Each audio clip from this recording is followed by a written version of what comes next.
All right, so we have to see. It says we're now live streaming on YouTube. Woo! Yay! This is our first live show. We're so excited. All right. Wow. So welcome to the Shamans Cave, and I'm Renee Barabo. And I'm Sandra Ingerman. Like, you need a lot of introduction, and we have thousands and millions of fans around the world. It's like such an honor to sit here and have these conversations together for me. Yeah, well, we're two wise women and we have a lot to share, so it's exciting. That's right. And we have, this is our first live one. We've done a couple of, did a couple of test runs, and then what we were noticing was that a lot of our conversation going on behind the scenes was just as compelling as what we were saying in our, our scheduled broadcast. So this is off the cuff. This is coming to you live, and we really hope you enjoy what we're going to be bringing to you. And more so for me, I hope that you get some new thought-provoking ideas to, to go forward in your life as you navigate these tumultuous winds. Yeah, and we really also want to hear from you about what you are getting out of the show, and we will be talking a little bit about that later on how to let us know. Right, and also if you're putting comments into the YouTube channel, right now we're here in a different platform, so it'd be a little hard for us to conversate and to respond to you. But trust me, I go through all the YouTube comments, and I will get back to you. So please keep the conversation lively and going while we're over here, learning how to dial all of these knobs. So today, Sandra, do you want to tell us what we're going to talk about today? Yeah. Today, this particular session, I've planted a seed. Renee and I have planted a seed about this in our last session, and I'm so passionate. I am so interested in how shamans create change the reality that is happening for their community. And there are many different ways that they do this, of going into the energy. I keep talking about shamans are gardeners of energy, and they go into the energy and they reweave what's not working. They kind of pull it apart and weave through their ceremonies. Ceremonies, when you do them over time, they create building blocks that start to build the new structures that we want to start building. And one of the things is that shamans work with chants, and their chants are their creation stories. And the conversation that Renee and I have been having, and she's going to call in a win for us right now, is that the creation stories that we're chanting, because we are chanting stories throughout our day with our words and our thoughts and our daydreams, and we're chanting dismemberment stories. And look at what's happening to the fabric of reality. So what happens when enough of us start to join in together and learn over a couple of sessions of how we can start using vibration and ceremony as building blocks for that new fabric of reality that we're all wishing and we're ready to start creating. We're tired of just being in this dismemberment process. It's time to take action. And so, Renee, you came up with a win the other day. You pulled a win that we should be working with, and it's perfect for the topic that I just seeded. Well, actually, let's talk about these wins for a second, because this win pulled me. I was on my wind walk the other night, and all of a sudden it popped in, I want airspace on your next call. And I'm there like, wow. So the wind that came up was Enlil. And I pull a lot of the same winds out of the wind bag all the time, but Enlil is not one that comes out for me a lot.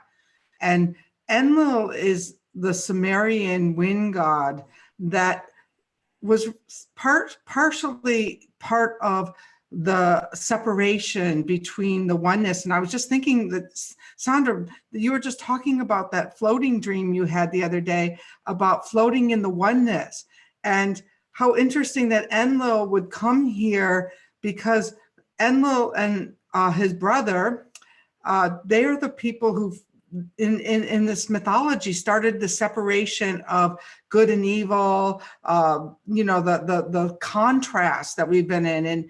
And so maybe we're at the end of this cycle of contrast and maybe coming back to that wholeness. So let's call into Enlil and see what kind of energy, what kind of information that this is going to change how we share our story today. You ready? So those of you at home who haven't heard the wind whistle, it's a wind whistle, and just kind of listen to and see if the vibration takes you somewhere.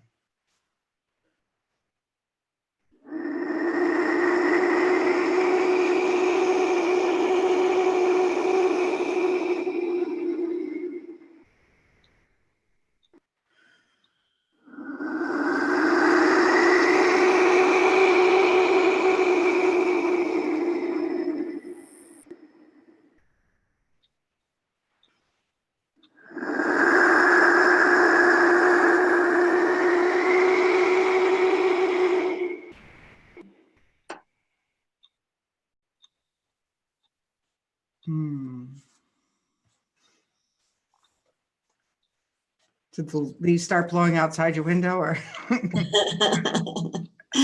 Well, when Renee and I were talking about this the other day, my God, all of a sudden, out of the blue, my trees just started blowing. And as soon as she finished talking about Endril, the trees just stopped. So it was one of those major synchronicities that we knew that we were on the right track. And Renee was explaining to me that Endril is actually the god of dismemberment in a lot of ways.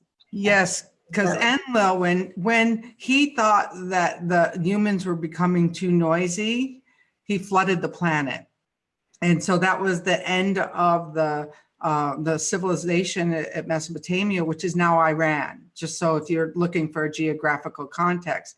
And so one of the things that even yesterday came up was we're getting ready to do this show, and all of a sudden I got this information just on my Google, like it knew what I was looking for next, was about how long do civilizations live? What is the cycle of a civilization? And so, are we at the winter of our civilization? Are we at the, late fall? Where are we in terms of, and Sandra, you talk a lot about it being a 4 billion year old planet that clearly goes on whether we're here or not to enjoy it. Yeah, well, and that is actually something that the ancient ones who've been chatting to me a lot over this last year, chatting to me physically, they give me the information in my body, is how little time we're here for. Because when you look at a span of billions of years that the Earth has been around, you can really you really get a different sense of the little bit of time that we're here for. So, that's something interesting to think about. And the Sumerians they were tapped into, like the Egyptian cultures and some of the stories coming out of Atlantis and the Lemurians. They had highly developed technology. I mean, it's really amazing to look at that culture and what they actually had as technology. And I wasn't going to talk about this today, but the ancient Egyptians too, when I took 2 groups to Egypt back in the 1990s, and you're in these temples and you're by these incredible sculptures, you realize that some non-ordinary method was used to build this amazing landscape in Egypt, that people can go and be in sacred space with the gods and goddesses. And I journeyed to them and I asked them how they did that. And their response to me was, you have no idea what the word concentration means.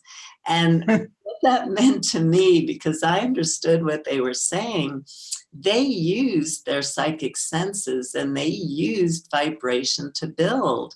And that's really what we're trying to get to right now is, when is the dismemberment over? I mean, we're not in control of the universal forces and what our ego wants and our personality wants. But doesn't this seem like a time where so much breakdown is happening that if the spiritual community doesn't join together and start building these building blocks, when do we start seeing the rememberment, the re-engaging in life starting to happen again? Such an interesting question. And, you know, and since we both are shamanic in nature, and we both know that there's a natural cycle to it, it's like, I don't know if you've gotten any insight from your guides, like where we are, you know, on the death cycle here. I mean, do we have to take it all the way down to the nubs before we can rebuild? Or, you know, I suppose if we really thought that, then we wouldn't be having these weekly conversations. Still, you know, we don't like the death and dismemberment part so well. So like, are we fully dismembered? I mean, I know last year for me, or the last couple of years, it was really disheartening for me to see such a crack in the spiritual community. You know, I thought we had done so much to become united, and really it was like a falsehood. There was not, you know, people were attacking each other, and, you know, and all of a sudden politics got in the way of spirituality. And that, I know, is part of that dismemberment experience too. Well, I think what's happening is, and some people have been responding to the posts that I've been putting out on Facebook, where I have these amazing experiences in the middle of the night, is that so many people are tuned in to the wrong frequency. Because we're tuned into the frequency of fear right now. That's what our ego and personality is tuning into. And when you move out of ego and personality, which is what shamanism is all about, shamanism is about stepping out of your humanness so that you rise to the vibration of the creative forces of the universe. And you can become that master gardener because you know how to work with energy, because you're living in that higher vibration and you know how to work with the energy. You're tuned into the right frequency. That's how shamans use their chanting and their ceremonies and their prayers and their preparation work. It's all to get tuned into the right frequency. And so I saw the same thing as you, Renee, but I'm still seeing it. I'm going, my God, what happened to the spiritual community? All of a sudden, everybody's acting like the political parties going after each other. And I think what's happening is, because of all the online and devices and technology, we're not doing our drumming every day, our ceremonies every day, that will tune us into a different frequency, where then we can join together and start reweaving the new patterns as much as we can do. Because, as Renee, you're saying, we don't know if this dismemberment process is over with. But the guidance that I get is, it's time for us to start re-engaging in life and to start building a different fabric of reality, because we're so stuck in ego and personality and tuning into the wrong frequency, we're just going along with this dismemberment process. And I saw something yesterday that I want to read, because I think you're going to love this. Sociologist Elise Boulding said, modern society is suffering from temporal exhaustion. If one is mentally out of breath all the time from dealing with the present, there's no energy left for imagining the future. And what's really crazy about finding that yesterday was, I just wrote that. I started writing a blog, and I wrote in my blog, gee, when I finished Winds of Spirit, I was out of breath. I mean, I was over the finish line, gray like a runner and out of breath. And so when I saw that yesterday, I was thinking, well, how can Sandra and I help you get over this temporal exhaustion of, being in that fear all the time? Because, why I'm not seeing it so much is I think I already moved. I moved away from it. It's not on my timeline. I don't allow it on my timeline. And, I live in this world of perpetual, hey, we got this. Yeah. Yeah. I have that reality piece. My ego and personality comes in and judges. But then, I spend most of my time in the spiritual world because, we're robbing of ourselves of the richness of life. We're putting ourselves in this two-dimensional life where when we just get tuned into that fear and we're on the wrong frequency, we're not opening up to these unbelievable, there's so many different dimensions of life that we can experience. And so what happened for me, to go back to how we build and how we can start this process of rebuilding, even though we don't know where we are in the dismemberment work, is I started teaching a practice called transfiguration. And any of you who have worked with me or who read my material know that. But for those of you who don't, at some point, Renee and I will do a show on that. And it has to do with just finding your light source that lives within. And I started teaching this practice around 2000. And what I started to notice was that if we don't know who source is to us, because in our culture, we're given this creation story that a lot of us, we don't attach to because of the way we grew up and how religion was pushed on us. If we don't know who our creator is, and if we don't know who source is, how do we possibly know how to find source inside of ourselves? And so in my books, Medicine for the Earth and in Walking in Light, and in some of my other books, I really, a very important practice I put into those books is before you can move forward with alchemy, doing the alchemical processes that we can do with shamanism as gardeners of energy, you have to be connected to source. And that was why shamans spontaneously got dismembered, excuse me, was to put them back in connection with source. And that's where their magical abilities came from. So one way is to dismember and then you experience source. Another way is to journey to learn who is source, who is the creator to you, not from a book that you read, but who is the creator to you. And that was an important piece of the transfiguration work. But now what I've been sharing with Renee is we need to bring back that piece of understanding the creator and source before we start learning how to do the chants of the creation stories that build back new structures of form for us.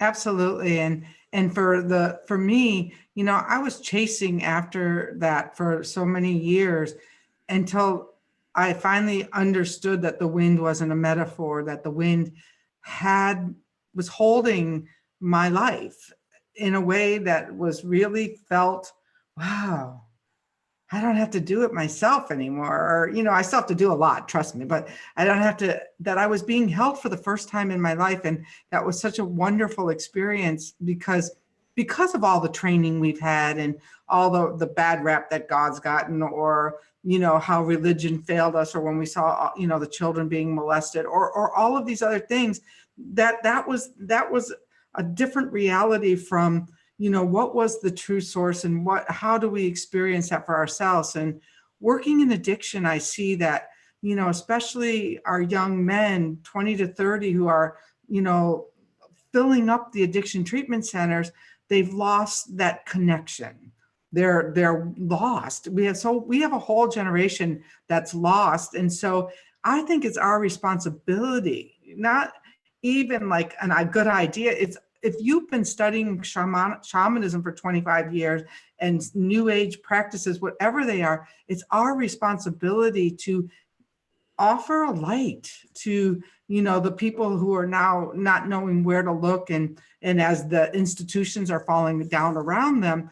And I think that's been the big push that I've been telling people. It's time to go back to your communities. Your neighbors need you. Your bigger neighborhood needs you. And I think this has everything to do with what we're doing, talking about, and how we're going to create these new strands for reality. Yeah, absolutely. Shamanism was always a community process. It was always a community because the community was one organism. And so to bring that back again, that your community that you live in is an organism, and you're just an organ, you're a body part, and you can help, strengthen the rest of the organism. And it's our responsibility to do that, because we don't want to see our communities getting dismembered either, because they hold us in a particular way. And it was interesting for me, Renee, listening to you talk about being held by the wind, because I don't have the same connection. I have a different connection with the wind than you, but it's such an ally for me. And I remember one day I was lying in bed whining about how nobody cares about me and I'm all alone in the world and I have no support from the spirits anymore. I was in one of my whining days. We all get there. And the wind came through so strongly and started yelling at me and said, "We keep telling you we're right behind you and we're with you, and you keep insulting us by saying that you're all alone and nobody cares, and we're right there."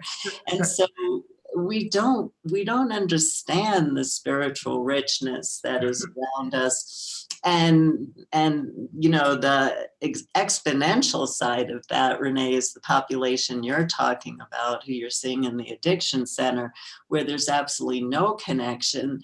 And most of us who are listening, we have the connection, but we're not building the strong enough relationships to feel it as if we're walking it every second of our life. That connection is always with us. We're walking with the wind. We're walking with the gods and goddesses. We're walking with the power animals and guardian spirits and the mushrooms and the hidden ones and the hidden people. We're all walking together, and we've lost that. And I think, a real key to that, of how shamanic cultures held their morals and their way of life. And this is what I found in doing my research on creation stories. When I first started writing Medicine for the Earth, I read, oh my God, creation stories from every single culture around the world.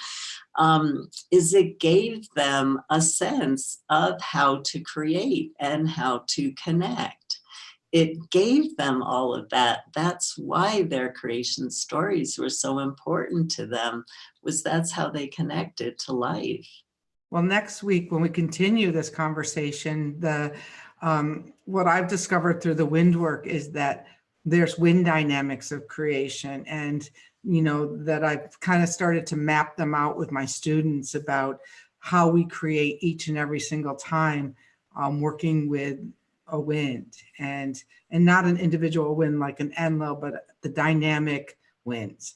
And so I'll certainly bring those into our conversation next week. And that's what Enlil is about too, is about aligning to the hidden forces, to your fate and fortune and nature. So I think Sandra's got some kind of a exercise that we're going to do here to get us started on this route. And I have a feeling, Sandra, we're going to be on the subject of creation probably more than just another week. Yeah, I mean, it's a big one, and yes, I'll start us off on a practice, but this is really important work for you to start to work with on your own.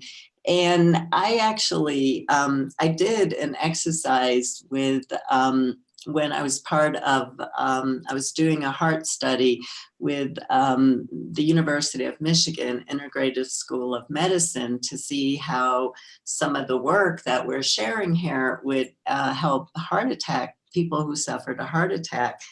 And most of my group was fundamentalist Christian. They showed up with their Bibles. Really interesting. Everything I said, they looked in their Bible first to make sure I didn't say anything against their religion. So I had them learn their creation story. And surprisingly, they didn't come up with the same creation story that they had learned in church. And we did it through automatic writing. And I'm talking about this because this is a way for you to work between now and our next show.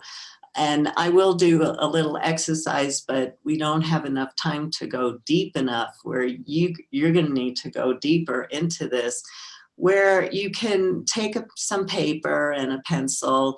And this is how I teach people to do it. Put on some nice spiritual music that doesn't have words to it. Write down that you want to meet your creator. And for our purposes, you want to learn the sound of your creator. So you want to meet your creator, source, God, the goddess, the creator of the universe, whatever phrase works for you. And then as you listen to the music, just write whatever story starts coming up, and let your hand move and let your body start to sound that sound of creation, because this is what we're going to be using for building a new reality, creating those new building blocks. It has to come from vibration. And how shamans did it in indigenous cultures was they sang and chanted each building block for a new reality through using vibration of sound. The ancient Egyptians did it through their words, which they called heka, which every time you said a word, the vibration actually manifested an actual form. So let's do a bit of a journey, and just close your eyes and take some deep breaths.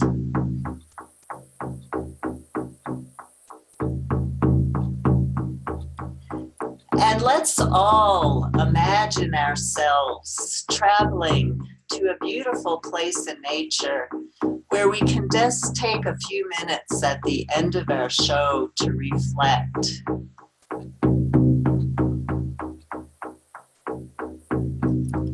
And as you experience yourself, seeing yourself, feeling yourself, hearing where you are, smelling the smells,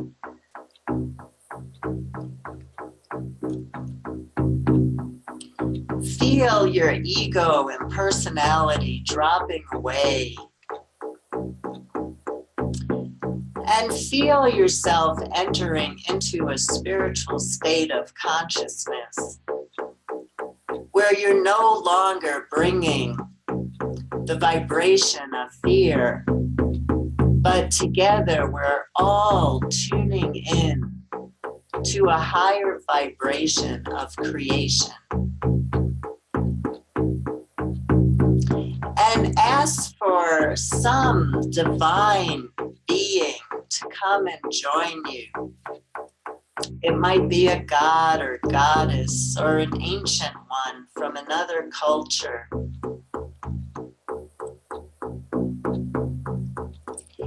And ask them to show you a scene of how vibration can actually create form. How shamans are gardeners of energy and can reweave form that's been dismembered, can reweave the threads, and can visualize that energy moving into a form that creates harmony, creates a community, creates a life that we all want to live in. Let's just take a moment of reflection to be inspired that this is possible. If this wasn't enough time for you, just take a bottle and put some seeds in it and use it as a rattle. Or if you have a drum, or you can take 2 sticks and just repeat this exercise, asking a divine being to show you how vibration actually turns into form, how we use sound and vibration to build. Just see the scene. You're not going to get the method yet. Just see how it works. Get a sense in your cells how it works so that we could work more consciously together in the shows that follow. But for now, you have your assignment of writing out your creation story, either through automatic writing or through a journey or taking a walk in nature, learning about your creator and the sound of creation, being inspired by the practice that we just did of just even being shown the potential of our work. So at this point, we turn around and retrace our steps on the path and come back into the room that we're journeying in. And we open our eyes, making a commitment that we do the ceremonial work that we need to do, as shamans have done for tens of thousands of years, to step into a frequency of love and light and harmony, and step out of the dense frequency of fear, destruction, and separation. Welcome back, everybody. We have a lot to look forward to in our coming shows. Wow.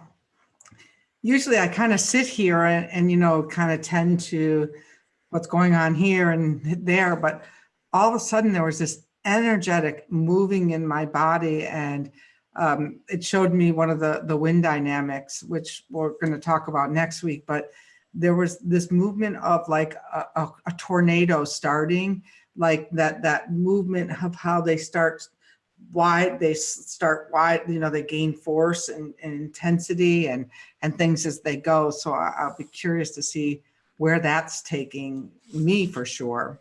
Or taking us, all of us. Yeah. Yeah, and so it would be really wonderful if you made some comments about what you took away from the show. What was one thing, you know, because our shows are short, we're planting seeds, and some of the work you're just going to have to do on your own. We'll do as much as we can together, but some of the work you have to do on your own. So what's something that you took away that you can plant into your inner landscape that's going to create a whole new vibration in you, where you're going to be able to re-engage with a community of all these wonderful shamanic practitioners, and join Renee and I in stepping into a different frequency and using ceremony to build love. That's great. And if you feel comfortable, please put it down here in the comment section below. Tell us, you know, what's your takeaway from here. Or if you like a little bit more of a closed space, come over to the Shamans Cave over on Facebook, which it is an open group, but it's still small enough that you can share. And then if you want updates on our show, go to shamanstv.com. And we always, after we record the show and I do all the processing, I put it up there so you can, you know, watch it again and again and grab out the meditations and things. So Sandra, I can't believe we're already at the end of our time. I know, it's amazing. Time goes really fast, especially when we're conversing with each other, because you just have a real wealth of information. And I have stories to share from my past, and that could be a half an hour right there. So we'll keep putting in practices that take us all deeper into the work. But we just really enjoy being able to do the show together, and we really enjoy having you as a circle that we're working with as a community, so that we can go back and inspire our communities, which are a whole body that we want to keep strong. So blessings to everybody, and thank you for listening, and please remember to subscribe. And thank you, Sandra, and we'll see everyone next week.